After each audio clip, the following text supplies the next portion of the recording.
Para aquellos que quieren mejorar su vida devocional, para los que necesitan ayuda espiritual, para todos los que desean un contacto diario con Dios, presentamos Radio Amanecer en Estudio, un alimento espiritual para tu alma. Con nosotros, el conductor de esta entrega, Pastor Juan Francisco Scroggins. Amigos, una vez más estamos con ustedes en nuestra entrega de Radio Amanecer en Estudio.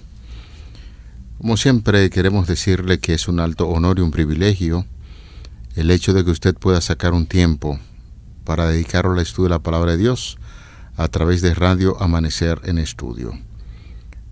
Gracias, de verdad, muchísimas gracias por estar con nosotros en esta hora. Esperamos que pueda disfrutar plenamente del estudio de las Sagradas Escrituras. Y avanzamos en esta semana en que estamos estudiando la lección número 5 para hoy, la misericordia y el juicio de Dios, en lo que es la lección de esta semana, la lección número 5, la buena noticia del juicio. El tema, reiteramos que estaremos abordando en este día, la misericordia y el juicio de Dios, por lo que hacemos un llamado inmediato para que tenga su Biblia, su guía de estudio, y bajo la conducción del Espíritu Santo, juntos estemos estudiando la palabra de Dios. Está con nosotros aquí en cabina, como cada día, el pastor Cristian Veras. A él saludamos en la paz de nuestro Señor Jesucristo. Y gracias, de verdad, pastor, gracias por estar con nosotros analizando estas lecciones de escuela sabática. Bendiciones. Bendiciones, mi estimado amigo, que el Todopoderoso cada día siga dirigiendo tu vida, tu ministerio y tu familia. Amén, muchísimas gracias. Igual para usted. Amén, amén. Bendiciones también para ti, mi estimado amigo, que a esta hora estudias al junto nuestro la palabra del Señor. Vamos a orar para que Dios nos permita poder avanzar en este momento. Gracias, Padre Santo, eres maravilloso y has sabiamente hecho provisiones para que nosotros a través de tu Espíritu Santo podamos tener un conocimiento de tu palabra, para que podamos conocerte mejor y podamos alabarte como el único Dios verdadero y creador. Oramos y damos gracias en el nombre de Jesús. Amén. Amén. Vamos a nuestro estudio para este día, la misericordia y el juicio de Dios.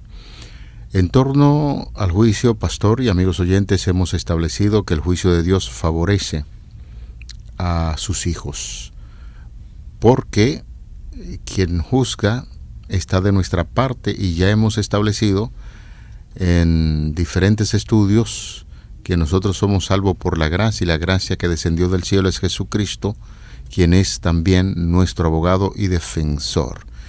Y en este día, pastor, vamos a dedicarnos a estudiar ese elemento importante, el juicio de Dios y la misericordia. La misericordia y el juicio de Dios es el tema que estaremos desarrollando a partir de este momento. Es un título que realmente denota que no es inherente en el ser humano. Misericordia y juicio. Una persona no puede tener ambos elementos, ningún ser humano, misericordia y juicio, porque juicio viene de justicia, de justo. Dios es justo, y ser justo es dar a cada persona lo que merece, lo que le pertenece, lo que le compete o lo que le toca. Sin embargo, misericordia, que proviene de la palabra yesed, es cuando usted se duele por alguien, cuando usted siente dolor profundo por una persona o por un ser, y que se mueven sus entrañas utilizando un antropomorfismo para Dios, como lo hace la misma Biblia, los profetas, de que a Dios se le mueven las entrañas por el ser humano. El profeta Oseas ya lo había dicho. El mismo Señor, hablando a través de él, dice: mis entrañas se mueven dentro de mí. ¿Cómo voy a dejarte, Israel? ¿Cómo entregarte, Efraín? ¿De qué está hablando entonces misericordia y juicio? De que Dios es el único que puede combinar ambos elementos, porque o nos da lo que nos toca, y ustedes saben lo que nos toca en realidad. La paga del pecado es muerte. pero Dios no quiso matar al ser humano, sino que le propició vida en el mismo momento que vino a juzgarlo. Y en ese juicio en el Edén, Dios le dice: no estoy dispuesto a quedarme sin ti, no estoy dispuesto a dejarte partir. Y Él mismo hizo provisión para morir en la cruz del Calvario, y eso se llama misericordia. Es así como funciona realmente la bondad y el amor de Dios.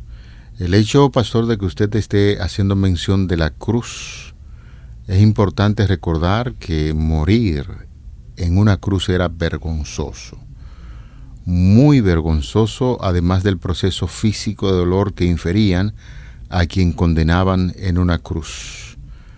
Desde el caso de nuestro Señor Jesucristo, tomar una cruz, ir en una profesión, maltratado por los soldados romanos, burlado por el mismo pueblo a quien venía a salvar, y todo ese proceso, la verdad es que es vergonzoso, y cómo los romanos crucificaban a los individuos. De aquí que si el Señor tuvo que pasar por ese calvario, por ese proceso doloroso y vergonzoso con un propósito, y es darle esperanza al ser humano, de ahí que nosotros podemos combinar eso que usted está hablando del juicio y la misericordia, porque ya Cristo en su propia carne, en su vida, pudo transitar el camino del dolor, del sufrimiento, para que hoy en el juicio nosotros podamos vivir con esperanza. Es así, pastor, definitivamente que cuando nosotros hablamos de ese título, la cruz y el juicio revelan prácticamente que Dios es justo, que Dios es misericordioso, y es lo que se refleja en toda la vida de nuestro Señor Jesucristo, quien, siendo Dios, abandonó las cortes celestiales para venir, pasar por ese proceso y darnos entonces a nosotros esperanza de vida. Así es, mi caro amigo. De manera, pastor, que la transgresión de la ley exige la muerte del pecador. Uh-huh. ¿Quién dictó la ley, pastor? Bueno, la ley es de Dios, o sea, tiene su origen en el Señor. Todo el universo se rige por ley, y nosotros los seres humanos también. Yo pienso, de hecho, he comentado en reiteradas ocasiones que la palabra ley no debería aparecer en la Biblia, sino pacto.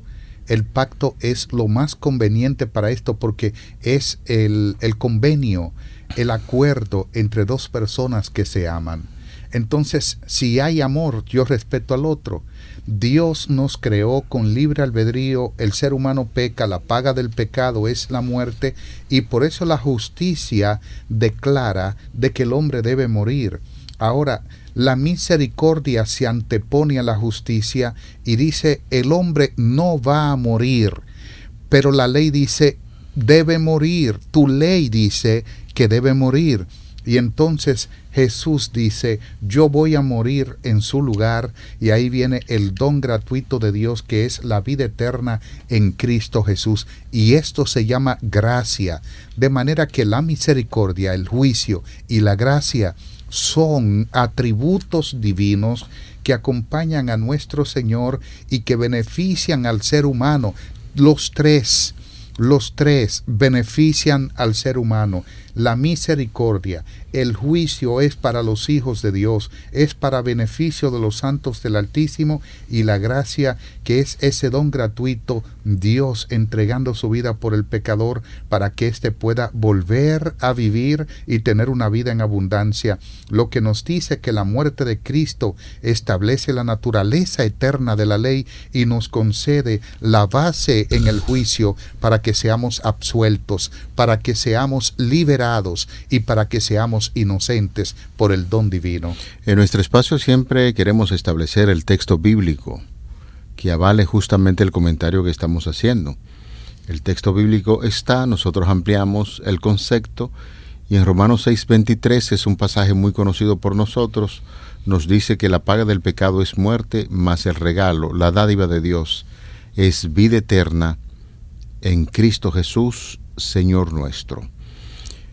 Señores, puntualizar que conforme a lo que ya está estableciendo las Sagradas Escrituras, y que nuestro compañero el pastor Veras está enfatizando sobre el asunto de la violación a los mandamientos, a la ley de Dios, establece que el hombre debe morir. Eso debería darnos un mensaje muy importante. Si Jesús murió por la transgresión de los seres humanos, si la ley de Dios pudiera haberse cambiado o abolido, o abolirse, habría sido totalmente innecesario la muerte de Jesús. Pero Jesús murió, eso implica que se establece la ley. El hecho de que nosotros, y lo hemos dicho en reiteradas ocasiones, amigo, el hecho de que somos salvos por gracia, ese don, ese regalo de Dios, no le garantiza a usted que debe violar la ley de Dios. Con la muerte de Cristo se establece la naturaleza eterna de la ley, y la ley es la base del juicio. De manera que no vivimos ni podemos vivir de espalda a la ley de Dios, ni hacer un acto de irresponsabilidad y enseñar que la ley ya no hay que guardarla. Cuando usted me preguntaba que quién hace la ley, yo le dije el mismo Dios, y usted decía el pacto de Dios con el ser humano. El hombre rompe con ese pacto, la ley establece que debe morir, y Cristo asume el pecado en su vida para darnos esa esperanza de vida eterna. Cuando la aceptamos a Él como Salvador personal, entonces establecemos que la ley de Dios hay que guardarla. Así es. Me gustaría que nosotros veamos cómo funciona la misericordia y el juicio. Ambos elementos, tanto misericordia como el juicio, se desprenden del santuario mismo de la economía judía, y que por supuesto es una sombra de lo que ocurre en el cielo. Por ejemplo, en el santuario israelita estaba el propiciatorio dentro del arca del pacto. El arca, que representa la presencia de Dios, esta tenía algo que se llama propiciatorio. Era la cubierta, un lugar de reconciliación, indicando que cuando nosotros buscamos la presencia de Dios, miramos al interior de Dios haciendo un examen de su palabra, de su vida, de su carácter, encontramos la cubierta del pecado, la cubierta para nuestras faltas. Por eso la tapa o cubierta del arca del pacto, dentro del cual estaban depositadas las tablas de la ley, Éxodo 25:17 y Deuteronomio 10:2, nosotros podemos ver la ley y el evangelio. La justicia y la misericordia divinas estaban íntimamente asociadas en el antiguo servicio del santuario. ¿Por qué? Por supuesto, el santuario era la tapa o cubierta literal del arca, pero cuando hablan del keporé, que implicaba mucho más, era el uso frecuente de la forma verbal que relacionaba cubrir y que significaba hacer expiación o hacer reconciliación en su significación más amplia. Es decir, cuando nosotros fallamos, y cuando cualquiera del pueblo de Israel fallaba, venía Dios, encontraba en el propiciatorio la justicia y la misericordia divina que cubrían sus faltas. Y ya dije en una ocasión que cuando habla de cubrir, no es encubrir, es diferente, no es apoyar. Tú pecaste y yo te apoyo, y ya sigues siendo un pecador y como quiera yo te apoyo. No, se requiere un arrepentimiento, se requiere un cambio de dirección. Esto es lo que significa arrepentimiento. Se requiere que volvamos de esa vida vacía, banal, y que vengamos a Dios en busca de la vida que realmente importa. Como dice Mateo 6:33, buscad primeramente el reino de Dios y su justicia, y todas las demás cosas vendrán por añadidura. Definitivamente es así, pastor. Y reflexionando un poquito sobre el énfasis que estamos haciendo en esta lección, tiene que ver con el asunto de la gracia. El pecado realmente nos separa definitivamente de Dios. Nos separa de Dios, y eso ocasionó la muerte de nuestro Señor Jesucristo. ¿Cómo es posible que nosotros estemos pretendiendo vivir esa gracia cuando no entendemos el fenómeno del pecado? Ya habíamos citado Romanos 6:23, que la paga del pecado es ¿qué cosa? La muerte. Y el pecado es tan odioso ante la presencia de Dios, y somos reiterativos, que tuvo que poner en marcha el proceso de la reconciliación a través de la muerte de nuestro Señor Jesucristo. Y alguien, leí en una ocasión, definía el pecado, esa horrible mancha del ser humano, como cuando un hijo aprieta un puño para pegar en el rostro de un padre inocente. Y es así como opera la gracia divina. De ahí, apreciado amigo, querido oyente, que nosotros estemos haciendo este fuerte énfasis para que podamos mirar la forma maravillosa en que Dios obra para que hoy podamos gozar de esperanza y vida eterna. De manera que la misericordia y el juicio de Dios están unidos. Nuestras obras, empoderadas por el poder del Espíritu Santo, no nos salvan, pero testifican de nuestra fe auténtica. Y el juicio final de Dios quita toda pretensión, toda hipocresía, toda falsedad, penetra hasta el fondo de nuestro ser. Y al describir nuestra posición delante de Dios en el juicio, es importante, pastor, que podamos citar una declaración muy interesante que ofrece Ellen White en esa poderosa perspectiva de cómo el Evangelio y el juicio van de la mano. Por supuesto, pastor. Ella escribe acá, el hecho de que los hijos reconciliados de Dios o reconocidos de Dios están representados como de pie delante del Señor con ropas inmundas debe inducir a todos los que profesan su nombre a sentir humildad y a escudriñar profundamente su corazón. Los que están de veras purificando su alma y obedeciendo a la verdad tendrán una muy humilde opinión de sí mismos. Cuanto más de cerca vean el carácter sin mancha de Cristo, mayor será su deseo de ser transformados a su imagen y menos pureza y santidad verán en sí mismos.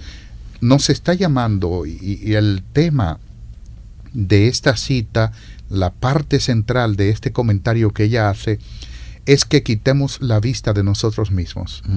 Que no tengamos confianza en nuestros méritos ni en nuestras obras, sino en los méritos y la justicia de Cristo.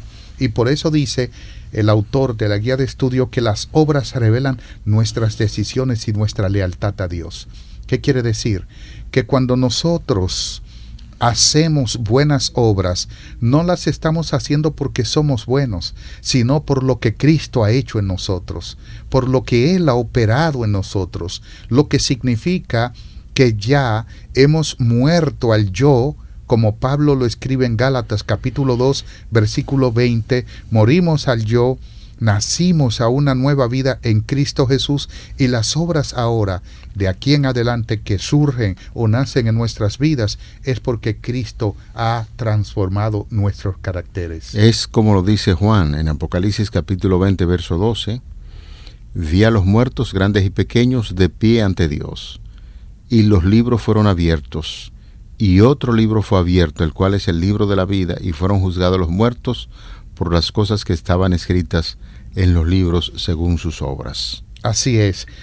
Ahí es importante ver, pastor, en este texto, muy importante que lo hayas leído, que nosotros somos juzgados según nuestras obras, y que los muertos no van a estar en la presencia del Señor. No es que los muertos estarán allá, porque de manera, si es así, existiese la inmortalidad del alma. Entonces, no son los muertos que van a estar. El texto dice claro que fueron juzgados por las cosas que estaban escritas en los libros. Esto nos dice que de nuestras vidas en esta tierra, de nuestro pasar, de nuestra historia, se llevan registros, y que estos registros son los que van a venir en juicio ante el Señor, porque cuando Cristo nos justifica, lo que significa es que nosotros no tendremos que estar en el tribunal, sino que Cristo está ahí.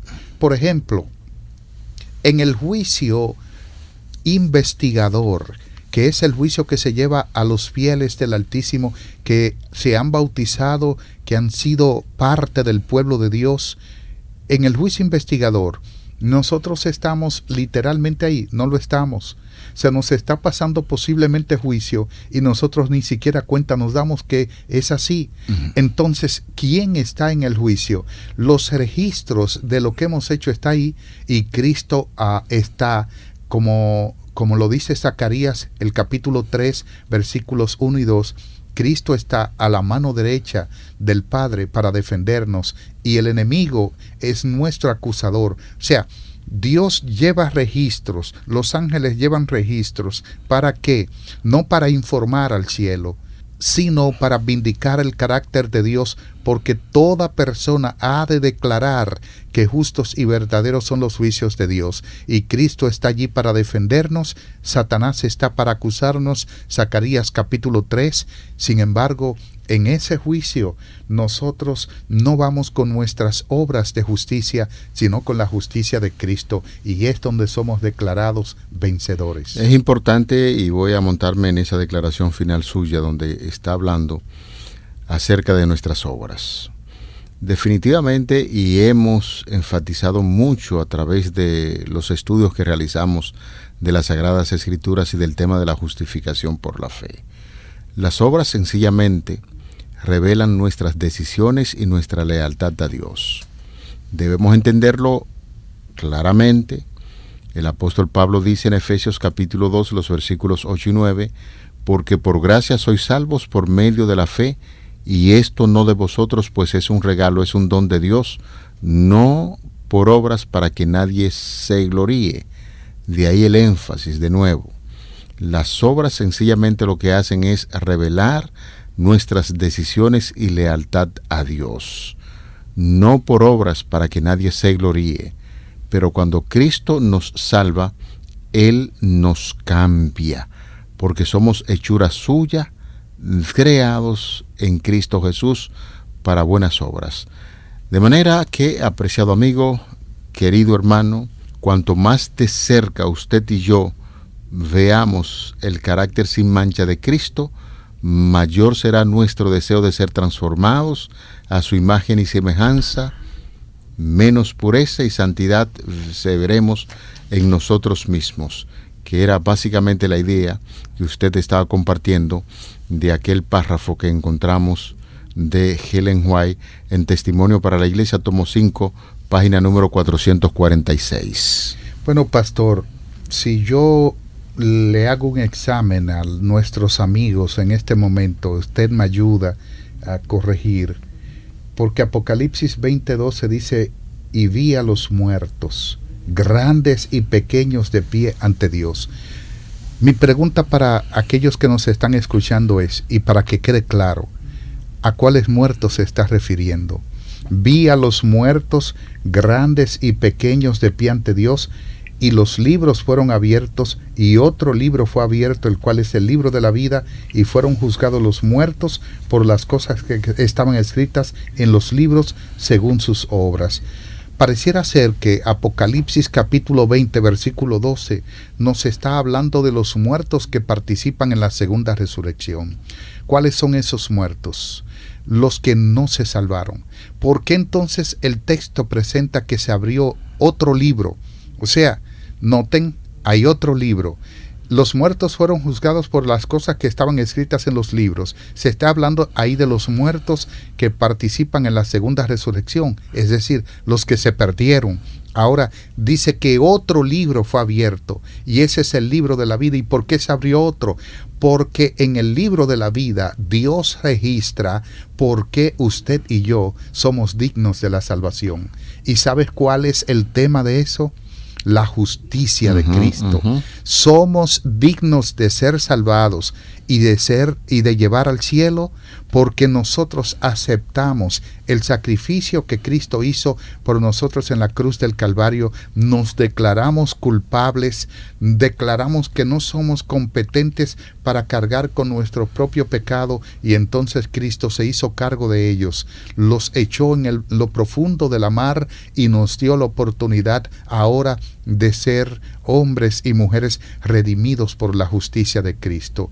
Y es ahí donde el juicio final está presentando que nosotros alcanzamos misericordia por esa justicia imputada de Cristo. En esta tierra tenemos el privilegio de entregar nuestra vida al Señor, de vivir como Cristo vivió y de caminar justamente por la senda que ha de llevarnos a la vida eterna. El carácter que cultivamos y las actitudes que asumimos en el día de hoy están fijando nuestro destino futuro.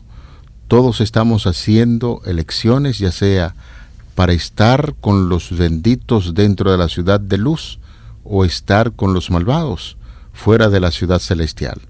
Los principios que gobiernan nuestros actos sobre la tierra son conocidos en el cielo y nuestros hechos son fielmente anotados en los libros de registro. Por eso, allí se sabe si nuestros caracteres son como el de Cristo, y hoy es una linda oportunidad para nosotros reflexionar justamente el lugar que ocupa Jesús en nuestros corazones. En la medida en que Jesús está ocupando el centro del corazón, el carácter que cultivamos y nuestras actitudes van a reflejar ciertamente cuál será nuestro destino futuro, y es por ello que en la lección de este día nosotros quisimos hacer un fuerte énfasis en esa misericordia de Dios y lo que establece el juicio. Así es. Bueno, hemos arribado a la parte final de este estudio tan maravilloso en este día, la misericordia y el juicio de Dios. Y reiteramos que solo Dios es misericordioso y que los libros contienen los registros de la vida de los seres humanos, porque ninguna sentencia pronunciada sobre los impíos será arbitraria, ninguna. Tampoco será unilateral o injusta. Nosotros seremos juzgados y vindicaremos con nuestros propios labios el carácter de Dios, diciendo: justos y verdaderos son los juicios de Dios. Amén. Les invitamos para que hablemos con nuestro Salvador. Gracias infinitas, Padre Santo, porque nos permites poder estar en el juicio, pero también nos permites presentarnos allí con la justicia de Cristo para que podamos ser absueltos, para que podamos ser liberados y para que podamos heredar contigo el reino de los cielos. Gracias por eso. Oramos en el nombre de Jesús. Amén. Para aquellos que quieren mejorar su vida devocional, para los que necesitan ayuda espiritual, para todos los que desean un contacto diario con Dios, hemos presentado Radio Amanecer en Estudio, un alimento espiritual para tu alma.